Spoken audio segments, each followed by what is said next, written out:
Fala pessoal, beleza? Aqui é o professor Ronaldo novamente e essa é mais uma aula do nosso curso de Teoria da Computação. Nessa aula nós vamos pegar um autômato finito determinístico, veja que não é qualquer autômato finito, é um autômato finito determinístico, e nós vamos produzir um autômato finito equivalente, né? Ou seja, que reconhece as mesmas cadeias que o autômato finito anterior, mas esse autômato finito equivalente ele vai ter o número mínimo de estados, ele vai ter o menor número possível de estados. Para isso, nós vamos rodar um algoritmo de minimização. Existem vários algoritmos de minimização. Nessa aula nós iremos estudar um desses algoritmos de minimização. Então fica aí até o final da aula que você vai descobrir como fazer isso daí, como gerar um autômato finito com o número mínimo de estados. Bom, então vamos começar a nossa 10ª aula aqui de linguagens formais e autômatos, né, teoria da computação. E nessa aula nós iremos falar de uma técnica, né, para diminuir o número de estados de um autômato finito determinístico, tá? É importante falar desde o começo aqui que essa técnica para minimizar estados, né, para diminuir o número de estados de um autômato finito, ela é usada somente para autômatos finitos determinísticos, tá? Então, para você aplicar essa técnica, o seu autômato finito ele precisa ser determinístico, tá? Em primeiro lugar, tá? Como é que é essa técnica, né? Bom, existem vários algoritmos para resolver esse problema, né? Qual o problema? Dado um autômato finito determinístico, eu quero obter um autômato finito determinístico com menos estados. Mas não só com menos estados, eu quero obter um autômato finito determinístico com um número mínimo de estados, tá? Aqui a gente vai apresentar um algoritmo bastante prático, mas vocês podem encontrar outros algoritmos, outras formas de resolver esse problema, tá? Porém, antes da gente apresentar o algoritmo, esse algoritmo para vocês, né, nós precisamos de alguns conceitos matemáticos e também de alguns teoremas, né? O primeiro conceito matemático que nós vamos precisar nessa aula é o conceito de relação de equivalência, né? O que é uma relação de equivalência? Uma relação de equivalência em um conjunto A é uma relação, né, em que você pegando 3 elementos do conjunto A, né, você tem as seguintes propriedades, tá? O elemento A ele vai ser equivalente a ele mesmo, né?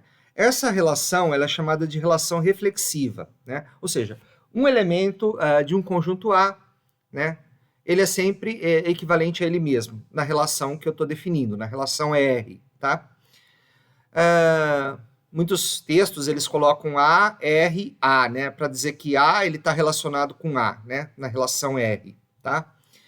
A segunda propriedade da relação R que nós estamos falando, né, dessa relação de equivalência R, né, é que essa relação ela é simétrica, ou seja, se A é equivalente a B, né, A está relacionado com B a partir de R, né, ou seja, ARB aqui, né, então B está relacionado com A, ou seja, B é equivalente a A, tá? Ou seja, BRA, certo? B está relacionado a A.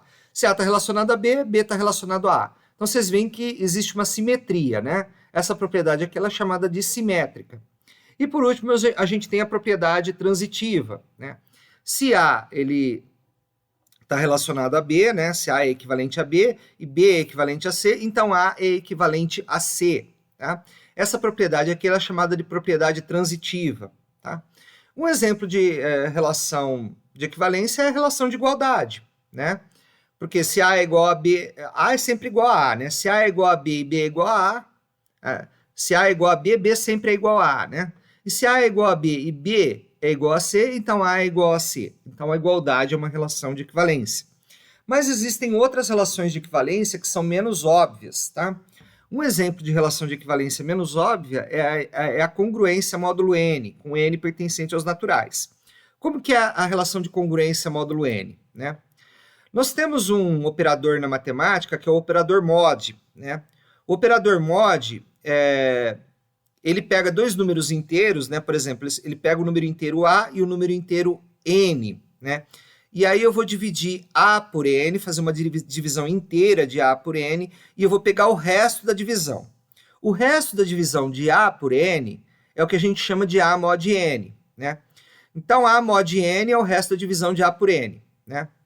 Então, a gente diz que A é congruente a B módulo N se o resto da divisão de A por N for igual ao resto da divisão de B por N, né?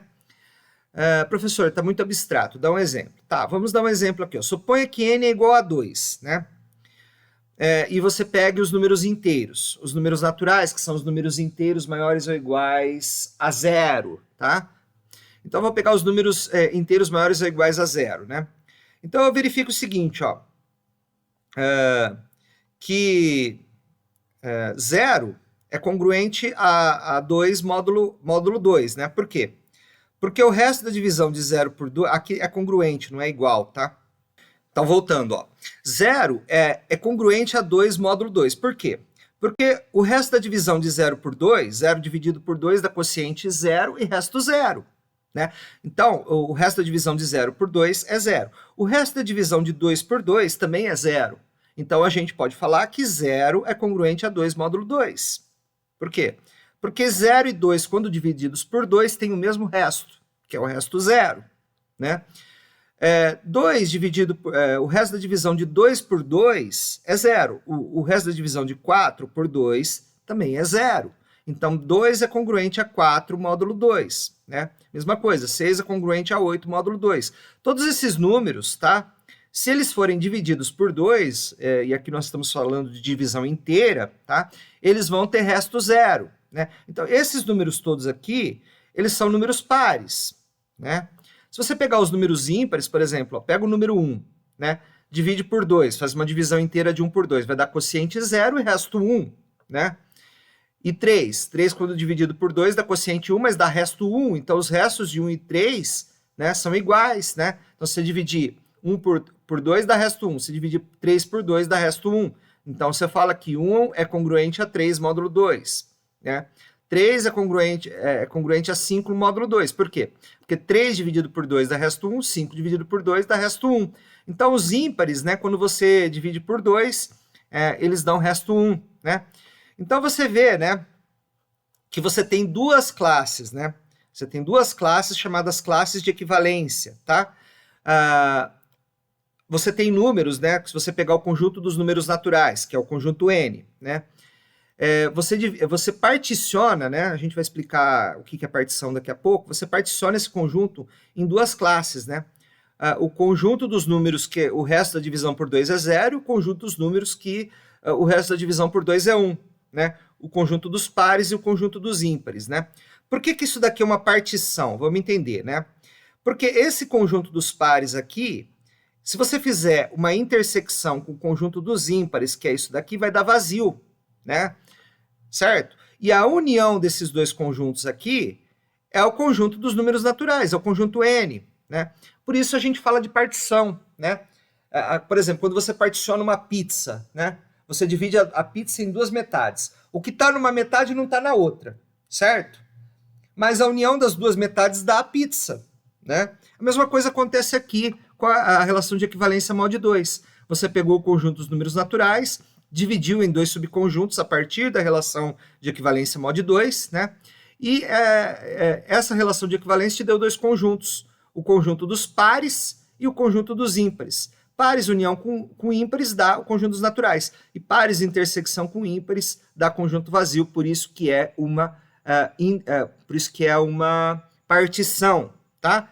É uma partição, né? São duas partes aqui que formam o todo, que é o conjunto dos naturais, e que a intersecção entre elas é conjunto vazio, tá? Aí você fala assim, muito bem, isso daqui vale para mod 2. E se eu pegasse mod 3, por exemplo, né? Se a relação de equivalência fosse mod 3? Bom, se fosse mod 3, o conjunto N seria particionado em 3 subconjuntos. Vamos chamar esse conjunto de A, esses conjuntos de A, B e C, né? O A seria o conjunto... seria a classe de equivalência, né? A gente chama esses conjuntos de classes de equivalência. Então, o conjunto A seria a classe de equivalência módulo 0. O conjunto B seria a classe de equivalência módulo 1 e o conjunto C seria a classe de equivalência módulo 2. Como que são essas classes de equivalência? A classe de equivalência módulo 0 são os números que divididos por 3 dão resto 0. tá? Então, 3, 0, 3, 6, 9, 12, né? 0 dividido por 3 dá resto 0, certo? Então, 0, 3, 6, 9, 12 são os múltiplos de 3, né? Os múltiplos de 3 mais 1, se você dividir eles por 3, vai dar resto 1. Então, por exemplo, 1, 4, 7, 10, né? 1 dividido por 3 dá resto 1. 4 dividido por 3 dá resto 1. 7 dividido por 3 dá resto 1. E assim por diante, né? Então, esses números aqui são a classe de equivalência com resto 1, tá? E você tem também a classe de equivalência com resto 10, que são os múltiplos de 3 mais 1, né? Múltiplos de 3 mais 1. Então, 2, 5, 8, 11, tá? Todos esses números divididos por 3 aqui vão dar resto 2. Se você pegar o conjunto A e intersectar com o conjunto B, vai dar conjunto vazio. Mesma coisa, se você intersectar o conjunto A com o C, vai dar vazio. Se você intersectar o conjunto B com o C, vai dar vazio, né? Então, a intersecção deles 2 a 2 é conjunto vazio, e a união desses conjuntos aqui, A, B e C, forma o conjunto N dos números naturais.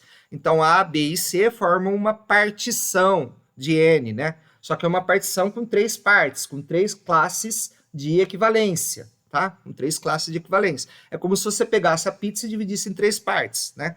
A intersecção das partes da pizza é vazia e a união delas forma a pizza, né? A pizza aqui pra gente seria o conjunto N, o conjunto dos naturais, tá?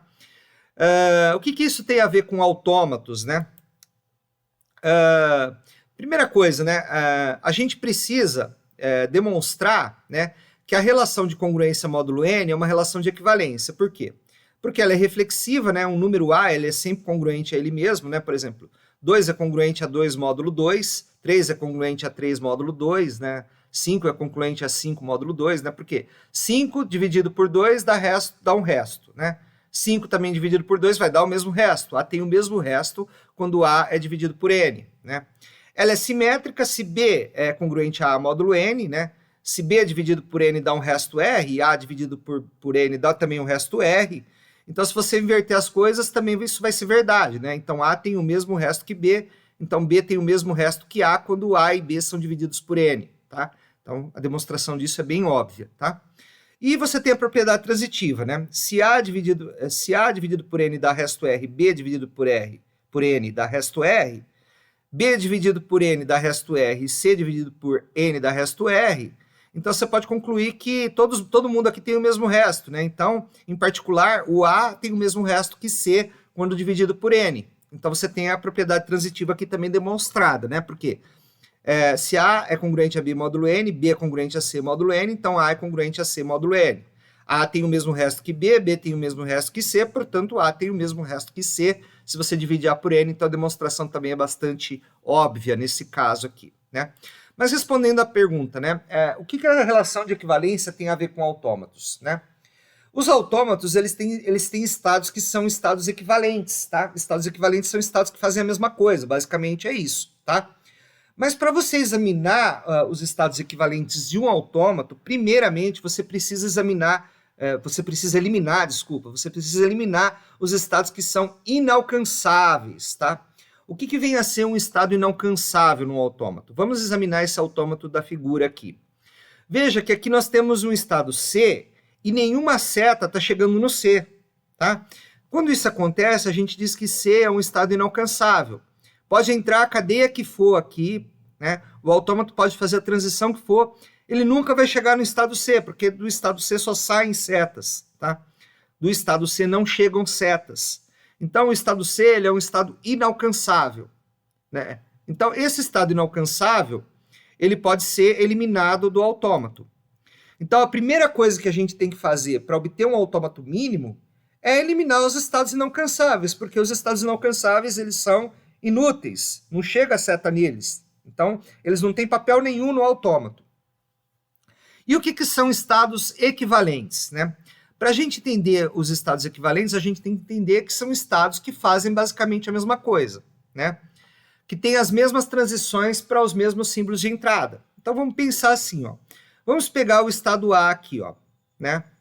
O estado A, quando recebe o 1, ele fica no A, né? Então, o A transita com 1 para A.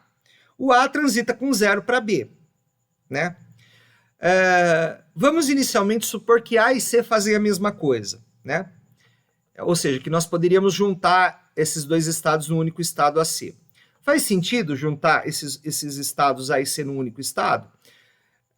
A gente precisa primeiro suspeitar que eles são equivalentes. Então, primeiro, vamos supor que eles sejam equivalentes, tá? A e C fazem a mesma coisa, né? Então, A transita com 1 para A e transita com 0 para B. C transita com 1 para A e transita com 0. C transita com 0 para B. Veja que o C está fazendo a mesma coisa que o A, né? Ele transita com 1 para A e com 0 para B. E o A transita com 1 para A e com 0 para B. Então, o C e o A, eles são equivalentes, de fato. Se você pegar esse autômato aqui e aplicar o algoritmo de minimização, que nós iremos falar daqui a pouco, você vai ver que o estado A e o C, eles são equivalentes. Mas por uma mera inspeção, né, nessa figura, a gente já sabe que o A e o C eles são equivalentes. Por quê? Porque eles têm as mesmas transições para os mesmos símbolos de entrada, né? E para mesmos símbolos de entrada com tamanho 1. Né? Então, é impossível você diferenciar o estado A do estado C. Não existe um símbolo que diferencie A de C. Quando não existe um símbolo que diferencia A de C, a gente diz que os estados C, A e C, eles são indistinguíveis. Ou seja, não é possível com um símbolo distinguir A de C, com o símbolo do alfabeto. O alfabeto aqui tem 2 símbolos, 0 e 1. Né? Então, com 0 você não distingue A de C, porque A com 0 vai para B, e C com 0 vai para B. E o 1 ele não distingue A de C, por quê? O A com 1 vai para A e o C com 1 vai para A. Então, não existe um símbolo do alfabeto que distingue A de C. Então, A e C são indistinguíveis. Indistinguíveis significa que eles são equivalentes. Indistinguíveis e equivalentes é a mesma coisa, tá? Então, estados que não são equivalentes, eles são chamados de distinguíveis, tá? É o contrário. Veja, os estados equivalentes, A e C, são indistinguíveis. Os estados não equivalentes são distinguíveis. O que são estados distinguíveis?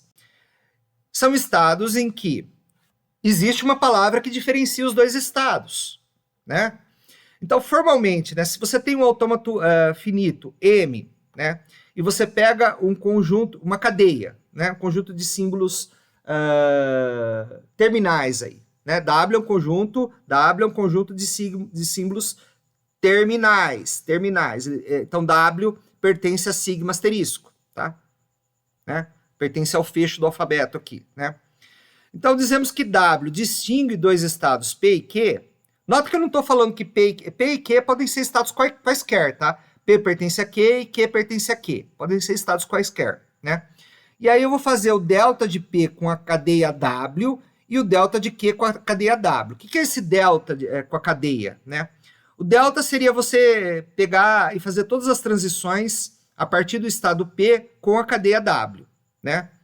Então, você começa do P e vai aplicando transições com símbolos da cadeia W até você chegar no estado que vai ser o estado X aqui, que é o delta de P com W, tá? Então, você começou com P, foi aplicando as transições com a cadeia W aqui, né? Você viajou aqui dentro do autômato, que a gente está colocando o resto do autômato aqui como sendo uma nuvem, né? E você fez esse rolê todo aqui dentro do autômato e chegou no estado X, tá? Então, quando você fez o delta de P com a cadeia W, você chegou no estado X, digamos, né? E esse estado X é um estado não final. X é não final, tá? Mas aí você pegou um estado Q, né? Você pegou um estado Q aqui, fez todas as transições do Q com W, né? Fez todas as transições aqui do Q com W, então você deu um rolê aqui dentro do autômato aqui, partindo do estado W, aplicando todas as transições possíveis com a cadeia W, né? Então você partiu do Q, aplicou todas as transições possíveis com a cadeia W e chegou no estado final Y, né? Y é delta de P com W. Então veja, a cadeia W, ela está diferenciando os estados P e Q, por quê? Porque quando você fez as transições de P com W, você chegou no estado X, que é não final. E quando você fez as transições da cadeia Q, aqui é a cadeia Q, tá? Não é P, não, é Q, tá?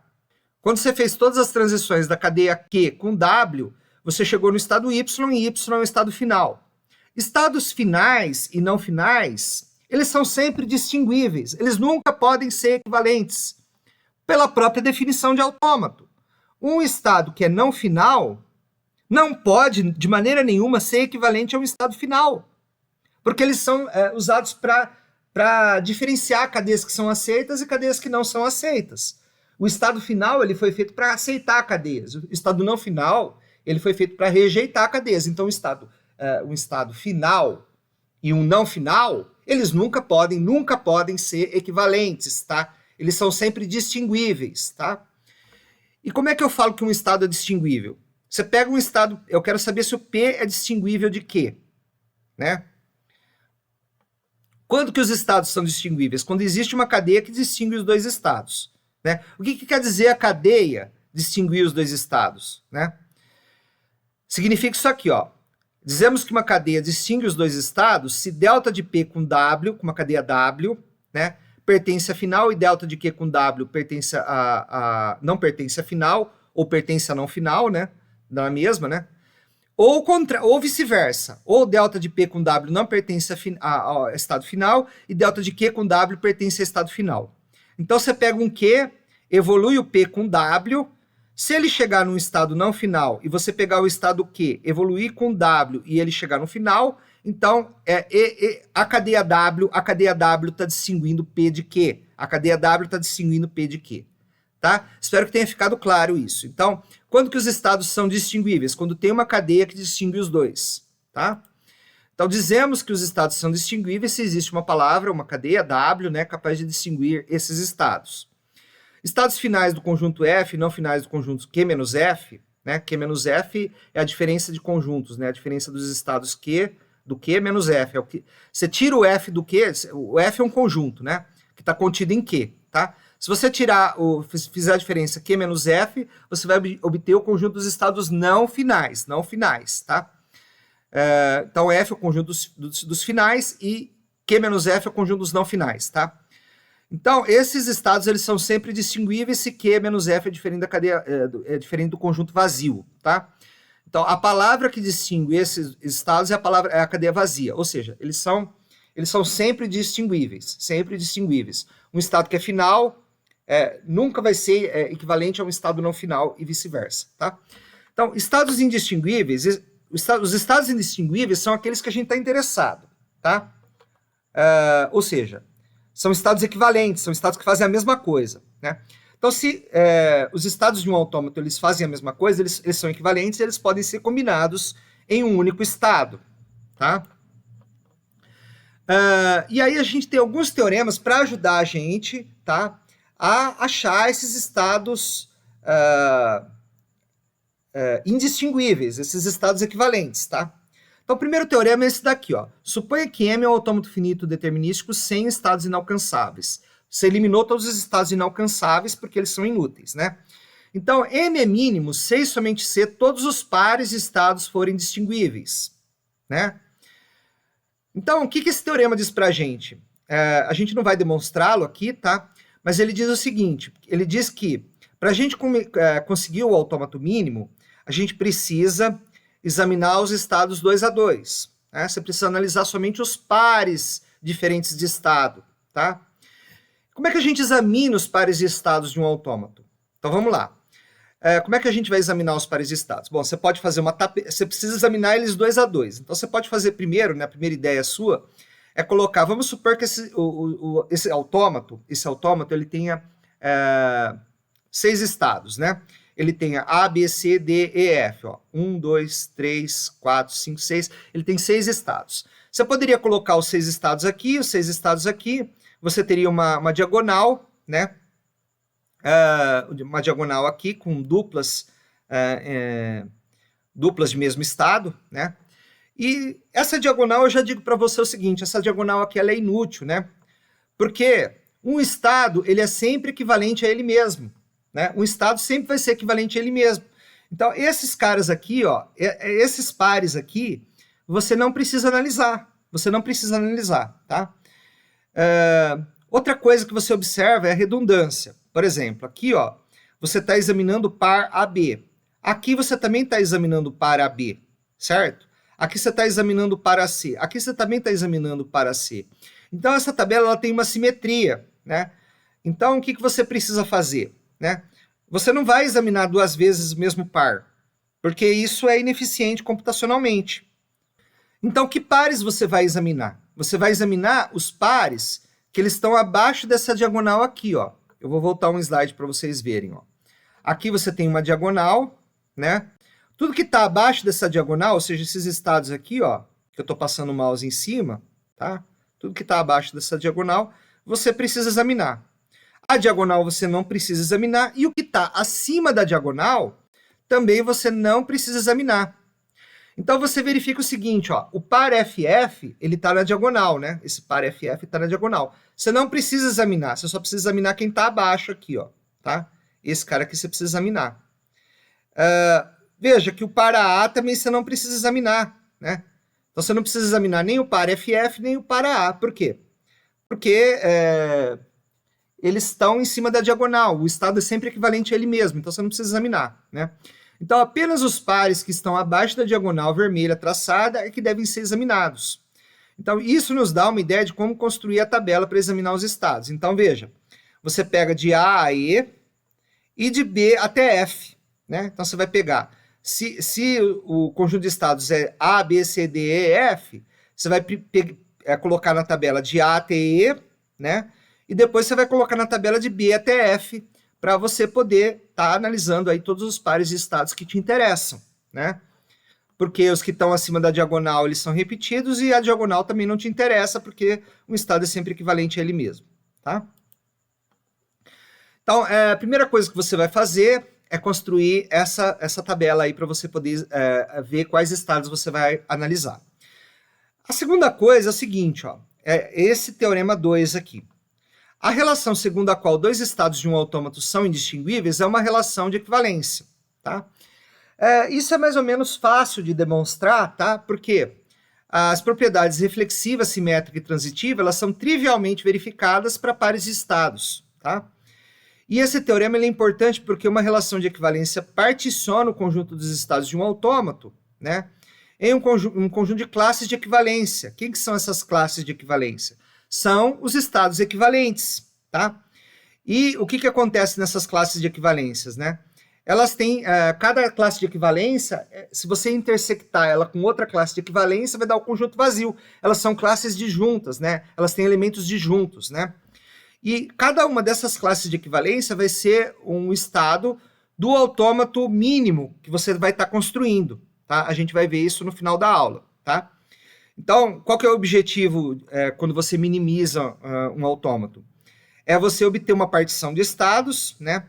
Essa partição que você vai obter, ela é uma partição mais fina que a partição do autômato em estados finais e não finais, tá?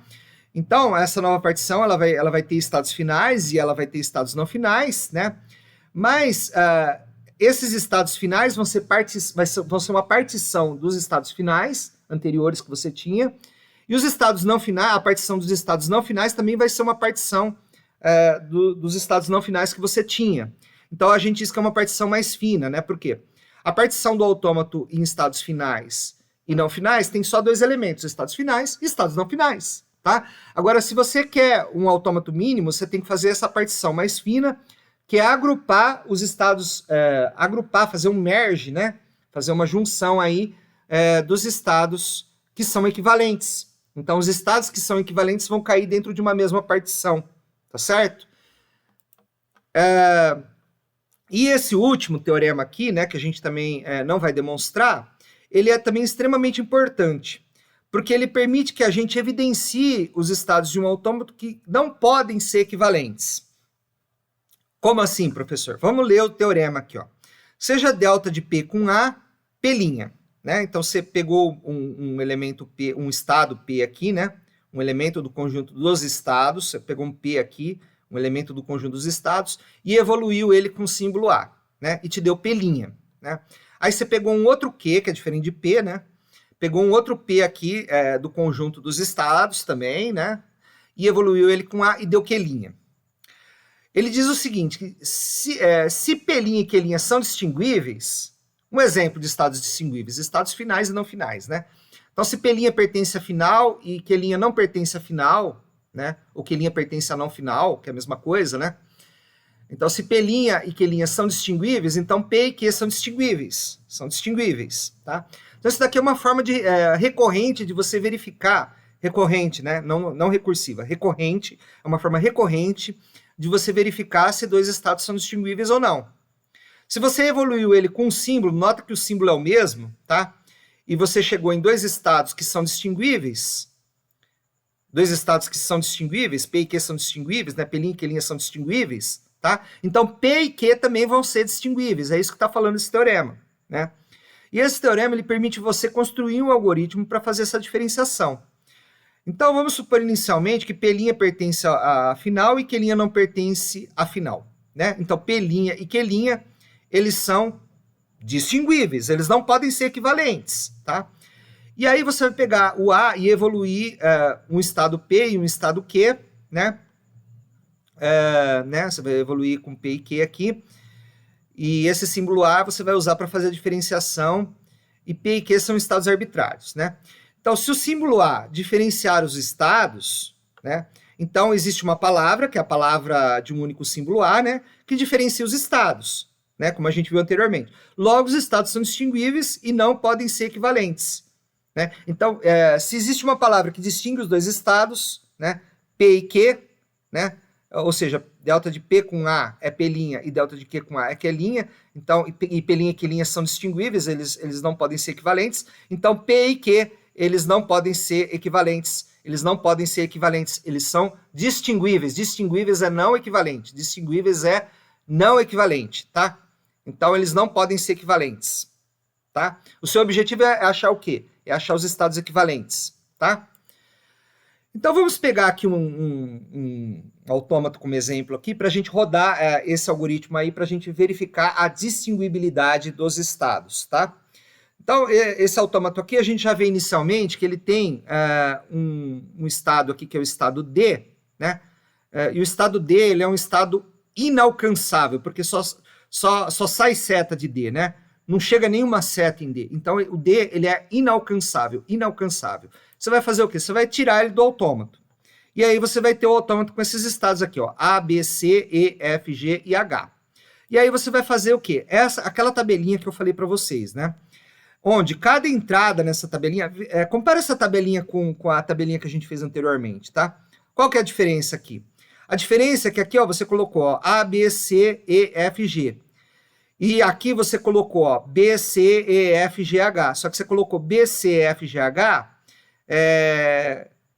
numa orientação contrária da tabela, tá? Então vamos voltar lá na tabela.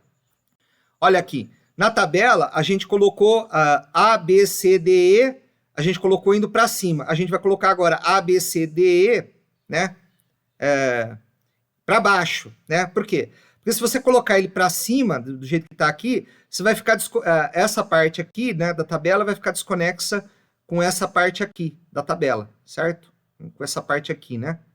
Então você coloca ele numa orientação reversa, essa orientação que está aqui, para isso daqui, né, essa parte aqui da tabela, ficar conexa, ficar junto com essa parte aqui, tá? Ok, pessoal? Então você coloca os estados nessa orientação aqui, tá?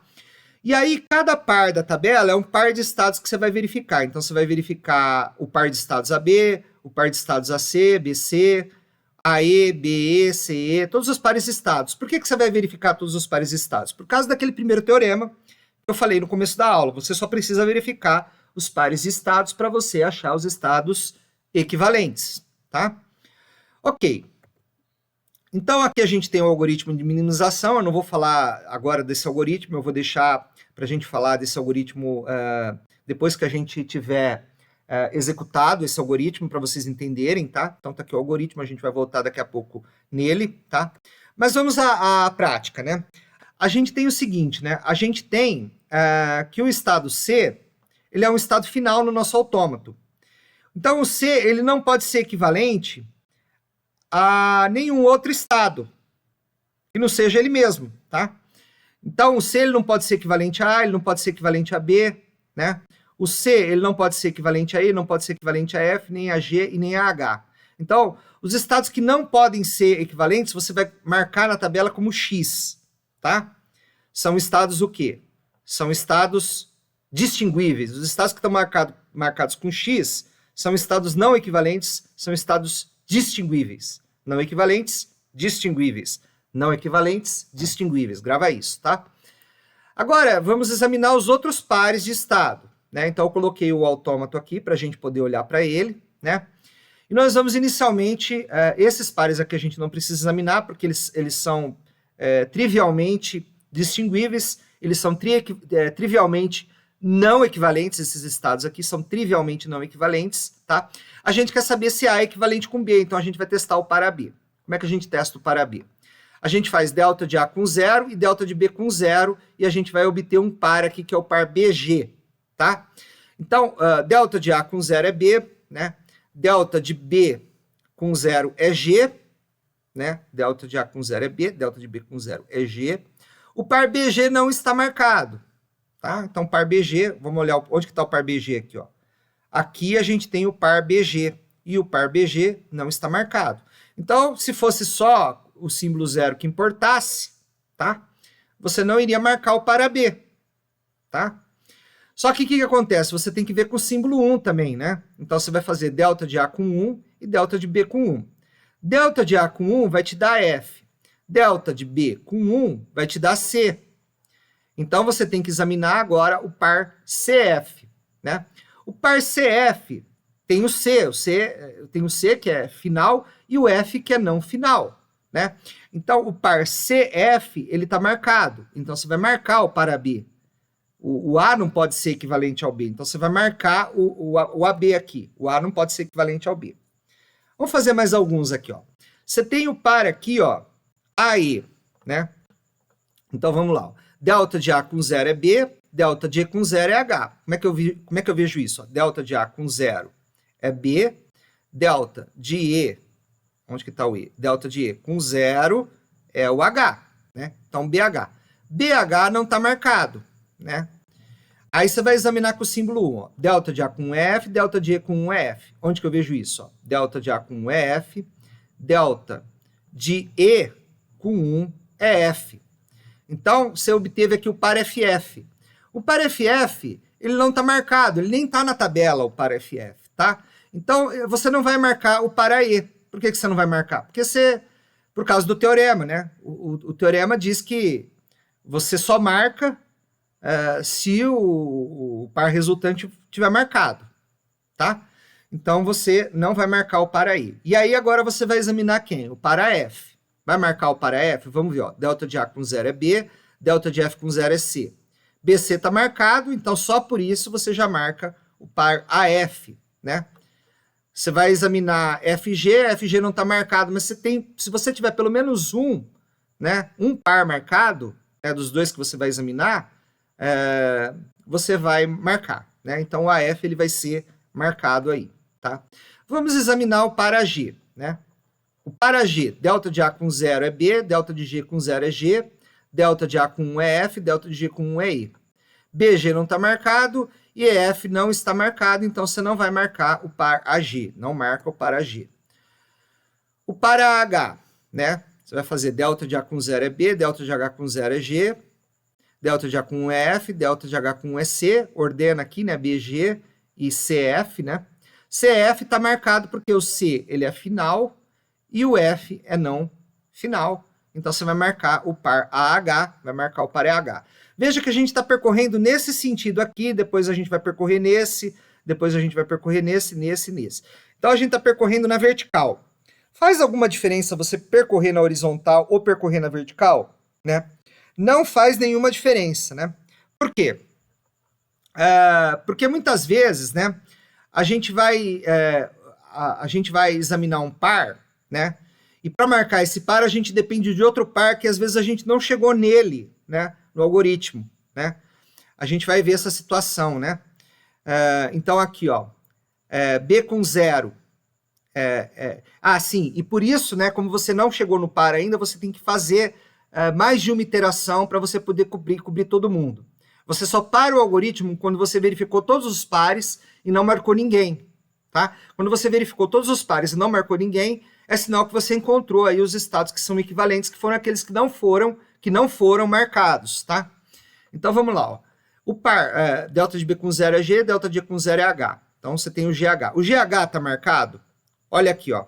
O GH, gente, ele não está marcado. Por que o GH não está marcado? Você não chegou nele ainda, tá? O GH não está marcado, você não chegou nele ainda, né? Mas pode ser que no final do algoritmo, na primeira passagem do algoritmo, você marque o GH. Então, por isso que você tem que fazer o algoritmo 2 vezes, tá?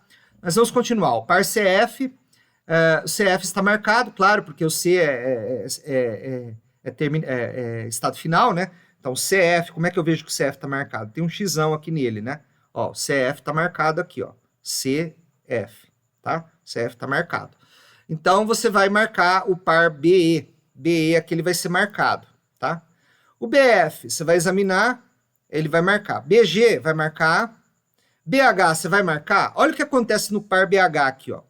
Delta de B com 0 é G. Como é que eu vejo isso? Ó? B com 0 é G. Delta de H com 0 é G também, ó. H, se eu entro 0, eu vou para G, ó. Delta de H com 0 é G, né? Então, o GG. GG não está marcado. Delta de B com 1 é C, né? Delta de H com 1 é C também. O CC não está marcado, né? O CC não está marcado. Você não vai marcar o BH. Então, o BH ele vai escapar de ser marcado aqui, ó.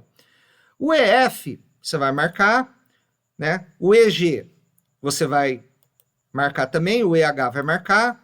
O FG vai marcar. O FH vai marcar. E o GH você vai marcar. Veja que o GH, você tinha examinado um estado que dependia da marcação do GH para ser marcado, né? Qual estado é? Volta aí que você vai descobrir, tá? Então, o que você fez aqui? Você terminou a primeira iteração. Você vai ter que fazer mais uma iteração por causa dessa dependência de estados que você não marcou, porque você dependia de um outro estado para você marcar. Por exemplo, se tinha um estado aqui que você dependia do GH para você marcar e o GH foi marcado. Então, ele deveria ter sido marcado, mas não foi. Então, o que você vai fazer? Você vai rodar o algoritmo novamente aqui, examinando aqui os pares de estados que você não marcou, tá? Que são esses pares aqui, AE, AG e BH. Então, vamos examinar o AE, né? Então, o AE eu devo marcar, né? Se você fizer o nosso algoritmo, ó, delta de A com 0 é B, delta de A com 0 é H, BH não está marcado, e o próximo estado aqui é o FF, que também não está marcado, né? Porque ele não está nem na figura, o FF, tá? O FF não está nem na figura. Então, você não vai marcar o AE. O AG você vai marcar, né? Olha lá, ó, acabei de falar, né? O BG, o AE, ele depende do BG para ser marcado, né? O delta de A com 0 é B, delta de G, de G com 0 é G, né? BG, né? BG está marcado, ó, BG, cadê o BG? O BG, BG está aqui, ó. BG está aqui, certo? Então, o AG você não marcou ele na primeira iteração, por quê? Porque ele dependia do BG. E aí você passou e marcou o BG. Então, você precisa de mais uma iteração para você marcar o AG. Então, agora o AG ele vai ser marcado, olha lá. Ele foi marcado. O BH ele vai continuar sendo não marcado, tá? E aí, o que você tem que fazer? Para certificar que você passa por todo mundo e não marca ninguém, você tem que examinar de novo esses estados que não foram marcados aqui numa terceira iteração. Então, nessa terceira iteração, você não vai marcar o AE, porque o AE depende de BH e BH não está marcado. E FF também não está marcado, então você não vai marcar o AE. E BH você não vai marcar também, né? Porque o GG e o CC eles não estão marcados, então aí acabou o seu algoritmo, tá?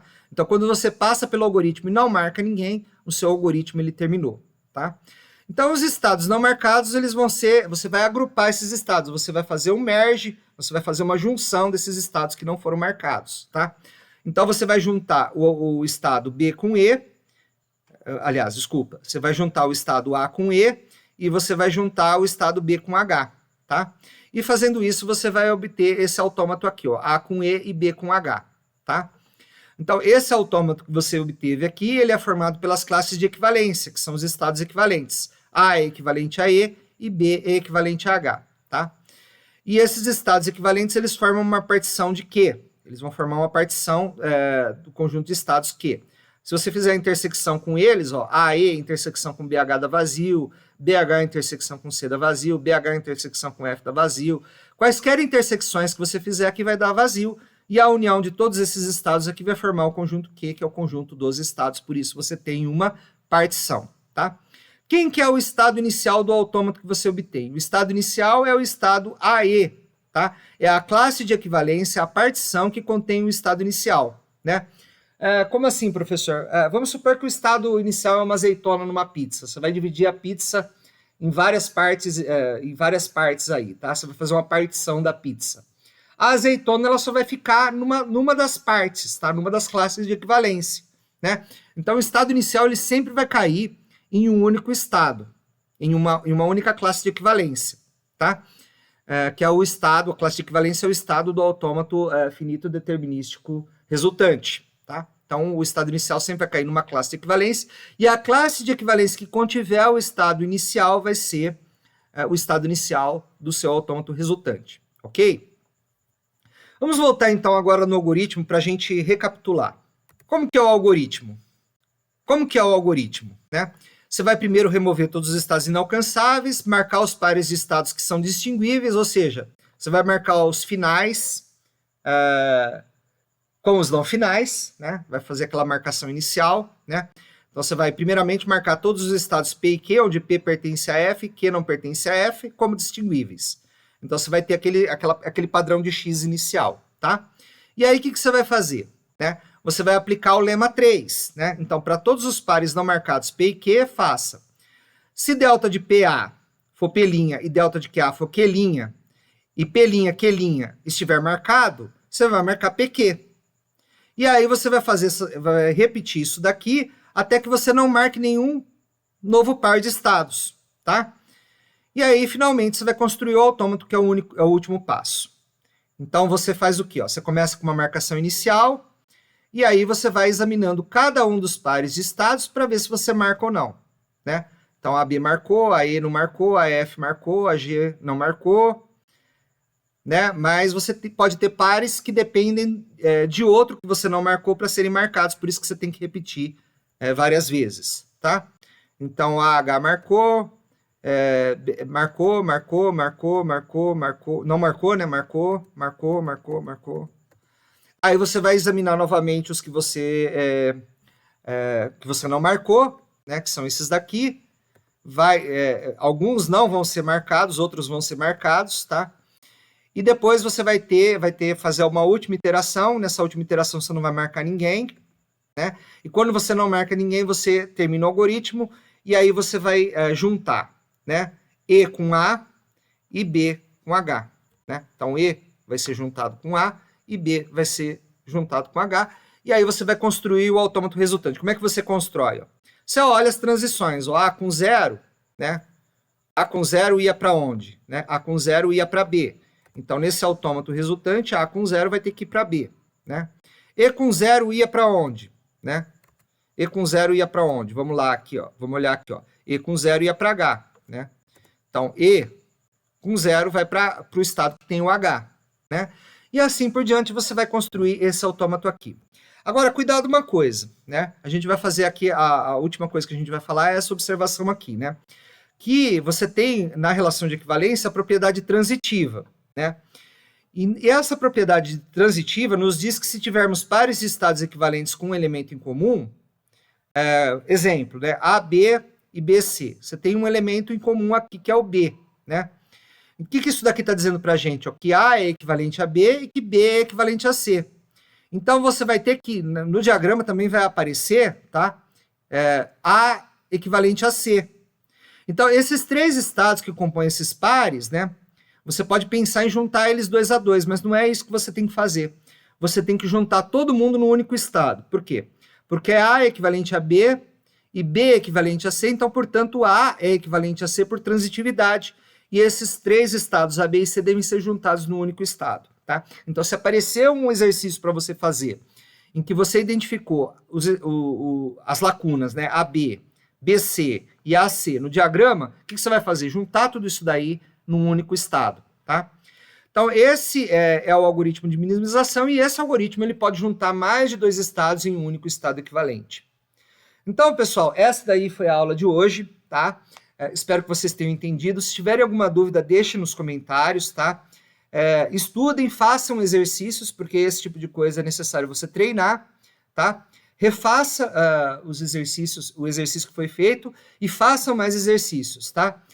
Para que vocês peguem o jeito aí desse algoritmo aí de minimização, né? É o único algoritmo que nós iremos estudar. Tem outros, mas nós iremos estudar apenas esse daí, tá? Então, até a próxima aula, pessoal, e bons estudos.